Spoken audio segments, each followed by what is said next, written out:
તો આ તરફ જામનગરમાં પણ મ્યુલ હન્ટ અંતર્ગત મોટી કાર્યવાહી હાથ ધરવામાં આવી, જેના ભાગરૂપે ઇન્ટરનેટ ઠગાઈ અને ગેરકાયદે નાણાકીય હેરફેરના 19 ગુના નોંધાયા અને તમામ કેસમાં કડક કાર્યવાહી હાથ ધરાઈ છે।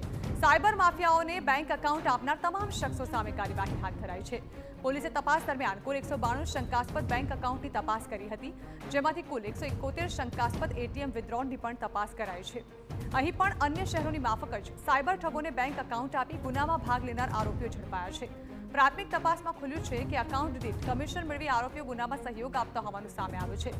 આ તમામ લોકોએ ઊંચા કમિશનની લાલચે બેંક ખાતાઓ સાયબર ઠગબાજોને ઓપરેટ કરવા આપ્યા હતા। આ કૌભાંડમાં છેલ્લા 1 વર્ષમાં લાખોની રકમના વ્યવહારો થયાની વિગતો પણ સામે આવી છે। ઓપરેશન મ્યુલ હન્ટ અંતર્ગત પોલીસની કાર્યવાહી હજુ પણ યથાવત છે। હારે જેટલી પણ લીડ બેંકો છે અને જામનગરમાં જેટલી બ્રાન્ચો આવેલી છે, તમામ બ્રાન્ચ મેનેજરો અને બેંક મેનેજરો પાસેથી જરૂરી વિગતો મેળવી જે ચેક વિડ્રોવાળા સસ્પેક્ટેડ એકાઉન્ટ્સ છે, જેની સંખ્યા હતી 192, અને જેટલા એટીએમ વિડ્રોવાળા જેટલા સસ્પેક્ટેડ એકાઉન્ટ્સ હતા તેમની સંખ્યા હતી 171।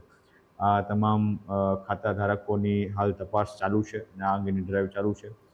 આજ દિન સુધીમાં અત્રે કુલ આશરે 19 જેટલા શંકાસ્પદ જે ખાતા ધારકો હતા તેમાં કમિશનના આધારે અથવા તો ખાતો ભાડે આપવાના આધારે એમના દ્વારા આ પ્રકારની પ્રવૃત્તિ કરવામાં આવેલી હતી, જેમના વિરુદ્ધ આશરે જિલ્લામાં અત્યારે 19 જેટલી ફરિયાદો દાખલ કરવામાં આવેલી છે।